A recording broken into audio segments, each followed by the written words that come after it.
student, it is third part of exercise 4.3. Let's see. Question number 8. A train travels 360 kilometre at a uniform speed. करा एक train जो है वो 360 kilometre किसी नियत चाल से चलती है. If speed had been 5 kilometre मोर, अगर उसकी चाल 5 किलोमीटर प्रति घंटा अगर बढ़ा दी जाए, it would have taken 1 hour less for the same journey. तो कह रहा है कि उसी यात्रा को अर्थात उतनी ही लंबी दूरी को वो अब पहले की अपेक्षा 1 घंटा कम समय लेती है ना. Find the speed of train. तो ऐसे में ट्रेन की चाल क्या है ये बताइए. Let's see how to be solve. पहले हम फेस हटाते हैं जिससे कि एमबी कम यूज हो. Let's see. देखिएगा क्वेश्चन नंबर 8. तो सबसे पहले हमको क्या करना पड़ेगा, ट्रेन की पहली स्पीड जो है वो देखना होगा. Let's see. Let speed of a train at first x kilometre per our. मान लेते हैं कि जो ट्रेन की पहली जो सर्वप्रथम चाल थी वो x किलोमीटर प्रति घंटा था. अब तो ऐसे में time taken by train with speed of x kilometre पर टू कवर डिस्टेंस 360 किलोमीटर, अर्थात x चाल से ट्रेन द्वारा 360 किलोमीटर दूरी तय करने में लिया गया समय. तो कितना समय, कहीं ना कहीं डिस्टेंस आपका क्या है, डिस्टेंस आपका 360 है और स्पीड क्या है x है. तो distance upon speed equal to time होता है. तो यानी time equal to distance upon speed, और डिस्टेंस आपका 360 था और स्पीड कितनी थी x किलोमीटर पर आवर. तो इसलिए टाइम कितना लगा, 360 अपॉन x है ना. अब देखिएगा अगली बार फिर देखिएगा. If speed of train increase 5 kilometre per our, अगर हम ट्रेन की चाल 5 किलोमीटर प्रति घंटा बढ़ा देते हैं तो new speed of a train the train, तो नया चाल क्या हो जाएगा ट्रेन का, x प्लस 5 किलोमीटर प्रति घंटा पर आवर है ना, क्योंकि अभी तक x किलोमीटर प्रति घंटा था ना, अब 5 बढ़ा दिया तो x plus 5 kilometre per our. Now time taken. अब देखिए इस चाल से उसी दूरी अर्थात 360 किलोमीटर दूरी को कितने समय में तय कर देगा. तो आपका देखिएगा हमने लिखा क्या, the time taken by train with the speed of x plus 5 kilometre per hour to cover the distance 360 equal to 360 upon x plus 5, यानी आपका ये डिस्टेंस आपका 360 है और नया स्पीड क्या है x प्लस 5. तो ये हो गया क्या, डिस्टेंस अपॉन स्पीड बोले तो टाइम, यानी time equal to distance upon speed. अब अकॉर्डिंग टू क्वेश्चन क्या बोला था, उसने कहा था जो पहले चाल से अगर वो चल रहा था और वही दूरी, उसकी अपेक्षा अब नए चाल से जब वो चल रहा वही दूरी, तो पहले की अपेक्षा वो 1 घंटा कम समय लेता है ना, बढ़े हुए चाल से. अब इसका ये अर्थ यह है कि पहले टाइम ये इतना लग रहा था यानी 360 अपॉन x, और अब नया टाइम क्या लग रहा है 360 अपॉन x प्लस 5. तो कह रहा है ये जो नया चाल आया है ना, पहले की चाल से 1 घंटा कम समय लेता है, ये कम समय ले रहा है, यानी ये ज़्यादा समय ले रहा है, ये कम समय ले रहा है. तो ये कम ले रहा है तो इसमें हम 1 घंटा हम जोड़ दे रहे हैं. तो देखिए +1 हमने किया है ना. तो अब जब +1 हमने किया फिर इसको क्या कर दे रहे हैं हम, उधर ट्रांसफ़र कर देते हैं x इस वाले को. तो देखिएगा इधर ऐसे बन गया आपका है ना, इक्वल टू 1. और फिर हम आगे देखिए सॉल्व किए हैं. 360 आपका कॉमन कर लिया, 1 upon x minus 1 upon x plus 5 equal to 1. उसके बाद फिर हमने कैलकुलेशन किया है ना, एलसीएम से निकाल के. फिर देखिएगा आपका लास्ट टाइम इधर उधर करने के बाद आपका इक्वेशन बना है x square minus 5x equal to x square minus 5x minus 1800 equal to 0. यही आपका क्वाड्रेटिक इक्वेशन बन गया है ना. अब इसी क्वाड्रेटिक इक्वेशन को हमने और आगे सॉल्व किया तो हमारा देखो कहीं ना कहीं घटाने पे 5 आना चाहिए, देखिएगा सब्ट्रैक्ट करने पे 5 आना चाहिए और मल्टीप्लाई कराने पे 1800. तो आपका कहीं ना कहीं वो 45 और 40 है. उसके बाद हमने सॉल्व किया तो x के 2 वैल्यूज निकले. एक निकला x इक्वल टू -45 और एक x का वैल्यू निकला 40. तो हम -45 को क्यों नहीं ले रहे हैं, क्योंकि देखिए since speed never be negative, क्योंकि भैया निगेटिव कभी स्पीड कभी निगेटिव हो ही नहीं सकता. हाँ स्पीड 0 हो जाएगा है ना, कहते नहीं स्पीड 0 है मतलब नहीं चल रहा है, लेकिन निगेटिव नहीं हो सकता. तो हम -45 को नहीं लेंगे, तो हम लेंगे किसको, 40 को. सो speed of train at a first है ना. तो इस प्रकार से हम कह सकते हैं कि ट्रेन की प्रारंभिक चाल जो थी या अर्थात x बराबर 40 किलोमीटर पर आवर यानी 40 किलोमीटर प्रति घंटा है ना. नेक्स्ट अब हमारा क्वेश्चन नंबर 9 देखिए क्या है. करा 2 water taps together can fill a tank in 9 hole 3/8 hours. कह रहा 2 टोटियाँ किसी टैंक को 9 सही 3/8 घंटे में संयुक्त रूप से भर सकती हैं, है ना। 2 टोटियाँ जो हैं वो किसी टैंक को एक साथ अगर भरना शुरू करती हैं तो 9 सही 3/8 घंटे में। तो 9 सही 3/8 घंटे का मतलब 9 × 72 3 × 75, यानी 75/8 घंटे में भर सकती हैं दोनों। तो पूछ, और उसके बाद शर्त क्या बोला है, the type of larger diameter. कह रहा वो जो बड़े व्यास वाला जो नल है takes 10 hour less than to smaller type 1 to fill the tank separately. अगर अलग अलग देखा जाए तो जो स्मॉलर वाला है उसकी अपेक्षा, है ना, जो लार्जर डायमीटर वाला वो 10 घंटा कम समय लेता है ना। तो ऐसे में पूछा find the time in which each can separately fill the tank. तो बताइए कि वो समय कितना लगेगा दोनों के द्वारा, है ना, अलग अलग, यानी बड़े व्यास वाला नल कितने समय में भर देगा टैंक को और छोटे व्यास वाला। तो let's see, let smaller tap can be fill the tank in x hour. मान लेते हैं कि जो स्मॉलर डायमीटर वाला टैप है यानी नल वो टैंक को x आवर में भर सकता है। तो ऐसे में then longer tap can be fill the tank equal to x - 10, यानी 10 घंटा कम चुकी होना था। तो वो अगर स्मॉलर वाला x घंटे में भरेगा तो उससे 10 घंटा कम लगना है इसमें। तो लार्जर वाला टैंक कितने घंटे में भर देगा पूरे टैंक को अकेला, x - 10 आवर में, है ना। ठीक है, then part of tank fill by smaller tank in 1 hour. तो हम ये कहेंगे अच्छा 1 घंटे दिखेगा, चूँकि स्मॉलर टैप पूरे टैंक को x घंटे में भर दे रहा था, यानी 1 घंटा लगातार चलेगा तो वो भर देगा, है ना। तो 1 घंटे में कितना भरेगा, उस टैंक का कितना हिस्सा भर जाएगा अगर स्मॉलर वाला चले 1 घंटा केवल चले, तो उस पूरे टैंक का 1/x हिस्सा भर जाएगा 1 घंटे में जब वो स्मॉलर वाला लगातार चले, है ना। तो ऐसे ही अगर हम लोग बड़े टैप को 1 घंटा के लिए छोड़ देते, मतलब खोल देते हैं, तो पूरे टंकी का कितना हिस्सा भर जाएगा। इस प्रकार से उसको भी हम 1 बाई करके कर लेंगे। तो ये दिखेगा part of tank filled by larger tap in 1 hour equal to 1/10 x - 10, है ना।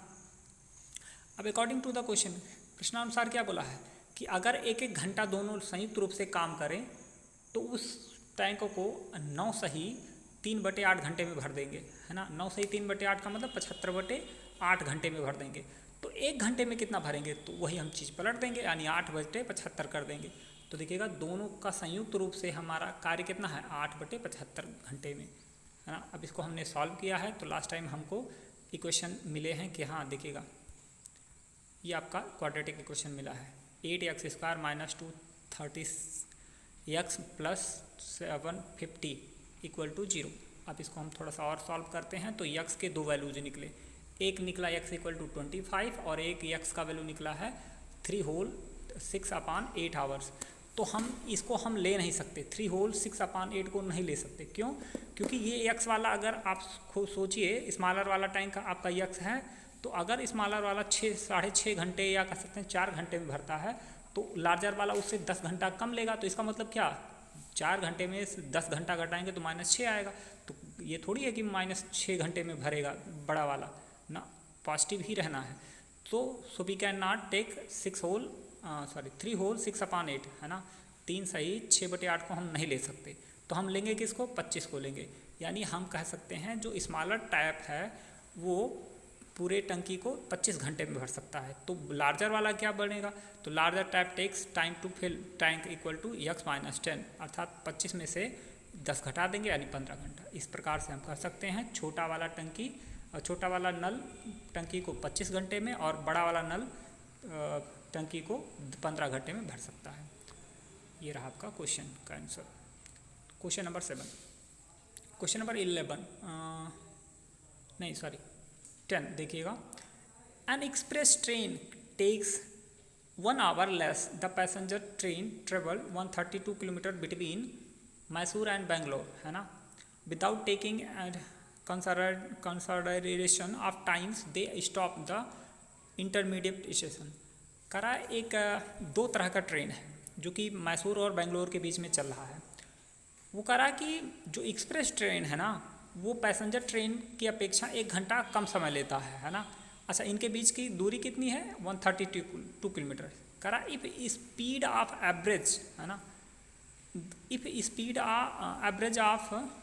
Average speed of express train 11 kilometre per our more than the passenger train. कह रहा है कि मान लीजिए कि जो एक्सप्रेस ट्रेन की जो चाल है ना, पैसेंजर चाल की ट्रेन की चाल से 11 किलोमीटर प्रति घंटा अधिक है।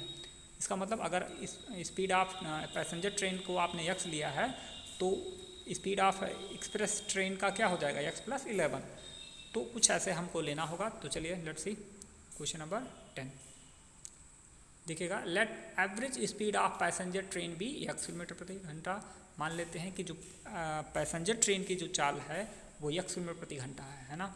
तो average speed of express train, तो एक्सप्रेस ट्रेन की चाल क्या हो जाएगी? उससे 11 किलोमीटर प्रति घंटा अधिक लेना होगा। तो यानी क्या? X plus 11 kilometre per our. अब अकॉर्डिंग टू द क्वेश्चन क्या बोला था?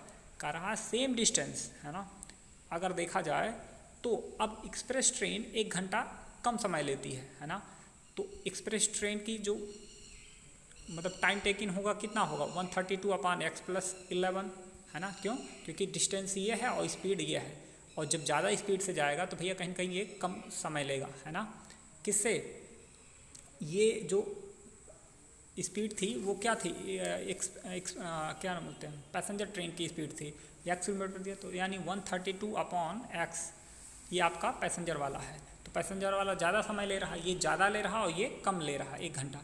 तो यानी कम में हमको 1 घंटा जोड़ देना। तो वो देखिएगा एक्सप्रेस वाले में 1 घंटा जोड़ दिया गया है। अब इसको हम इधर भेजेंगे। बाकी सेम प्रोसेस वैसे इसमें भी है। आपके पास कहीं न कहीं इक्वेशन बना है, यहाँ पर देखिएगा, यहाँ इक्वेशन आपका बन गया है ना। X square plus 11x minus 1452 equal to 0। अब उसके बाद 44 33, हम 11 के स्थान पे 44 माइनस 33 कर लेते हैं। उसके बाद हल करते हैं तो x के 2 मान निकले। एक निकला x इक्वल टू -44, है ना, और एक x का वैल्यू निकला 33। तो हम -44 को नहीं लेंगे। क्यों नहीं लेंगे? क्योंकि speed can not be negative, है ना। किसी भी चीज़ की मतलब स्पीड निगेटिव नहीं हो सकती, है ना। Since speed of never be negative, है ना, हेंस वी शुड टेक 33। इस तरह से हम कहेंगे कि हमको 33 लेना चाहिए, क्योंकि -44 को लेंगे नहीं।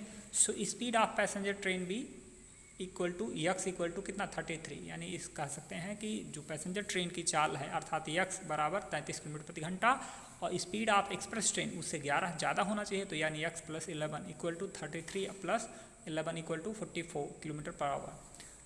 लास्ट क्वेश्चन देखते हैं। Sums of square of sums of area of 2 squares is 468। कह रहा है 2 वर्गों के क्षेत्रफलों का, है ना, अगर योग देखा जाए तो 468 मीटर स्क्वायर है ना। फिर बोला है if the difference of their perimeter is 24। कह रहा अगर दोनों वर्गों के परिमापों का अंतर किया जाए, है ना, दोनों वर्गों के परिमापों का अंतर किया जाए यानी घटाया जाए तो 24 आना चाहिए metre. Find the their side of 2 square. तो उन दोनों वर्गों के की भुजाओं की लंबाइयाँ बताइए आप। तो अब हमको पता नहीं है कितना कौन क्या है, तो हम देखते हैं कैसे क्या करते हैं। लेट साइड ऑफ 1 स्क्वायर, मान लेते हैं कि एक वर्ग की एक भुजा की लंबाई x मीटर है।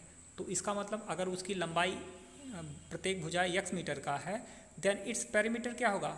उसका 4 टाइम होता है, नहीं 4x। तो यानी कितना हो गया भाई? अगर एक भुजा आपका x है या जो भी हो उसके 4 गुना परिमाप होता है, तो यानी 4x हो गया, यानी इट्स पेरीमीटर क्या हो गया? 4x। सो अदर पेरीमीटर, हाँ, पेरीमीटर ऑफ अदर स्क्वायर, तो इस हिसाब से आपका दूसरे वर्ग का परिमाप क्या होगा? तो कहीं ना कहीं देखो कह रहा है कि दोनों का अंतर 24 था, दोनों वर्गों के परिमापों का अंतर कहीं ना कहीं 24 था। तो अगर एक 4x है तो अगला क्या होगा? 4x plus 24। क्यों? क्योंकि अगर 4x प्लस 24 में से 4x घटाएंगे तो 24 बचेगा, अर्थात सही है, यानी 4x प्लस 24 होना चाहिए। देखिएगा दूसरे वाले का जो परिमाप है 4x प्लस 24। अब इसमें से देखिए 4 हम कॉमन कर सकते हैं, तो 4 हमने कॉमन किया तो x प्लस 6 बचा। अब ये x प्लस 6 जो है ना, ये क्या इंडिकेट कर रहा है? तो कहीं कहीं ये साइड को इंडिकेट कर रहा है। ये 4 आपका कहीं कहीं 4 इंटू साइड है ना। तो यहाँ 4 तो परिमाप के रूप में है, और साइड क्या हो गया? साइड हो गया। साइड हो गया x प्लस सी, तो हम कह सकते हैं side of other square equal to x plus 6। अच्छा, पहले वाले का तो भाई प्रत्येक भुजा x है और दूसरे वाले का भुजा पता चल गया क्या, x प्लस 6। अब एरिया का इस मतलब हम कहते नहीं वर्ग का जो क्षेत्रफलों का योग जो है वो 468 बोला था, है ना, दोनों क्षेत्र। तो पहले वर्ग का प्रत्येक भुजा x मीटर है तो उसका क्षेत्रफल कितना हो जाएगा, भुजा स्क्वायर अर्थात x का स्क्वायर, और दूसरे वर्ग की जो प्रत्येक भुजा की लंबाई x प्लस 6 था तो उसका इस मतलब एरिया क्या होगा, उसका भी स्क्वायर करिए यानी x प्लस 6 का होल स्क्वायर। अब इसमें हम a प्लस बी का होल स्क्वायर खोलेंगे तो दिखेगा यहाँ पर खुला है और प्लस एक्स स्क्वायर वैसे रहे बराबर 468। उसके बाद हमने थोड़ा इधर उधर सॉल्व करके फिर हमारे पास एक क्वाड्रेटिक इक्वेशन मिल जा रहा है, x square plus 6x minus 216 equal to 0। अब इसको हमने सॉल्व किया तो हमारे पास दो वैल्यूज निकले, एक निकला x इक्वल टू -18 और एक x का निकला 12। तो -18 को हम लेंगे नहीं क्योंकि साइड आपका निगेटिव कभी होगा नहीं, किसी भी वर्ग या किसी भी चीज़ का लंबाई लेंथ जो है वो निगेटिव नहीं होगा। So we take 12। So we can say that side of one square या कोष्टक में x equal to 12 metre and side of other square यानी उससे 6 जोड़ के यानी x प्लस 6, है ना। तो x का मान 12 है तो 12 में 6 जोड़ दिया यानी 18, यानी दूसरे वर्ग का जो प्रत्येक भुजा है वो 18 है ना। इस तरह से इस वीडियो में बस इतना है, मिलते हैं अगले वीडियो में।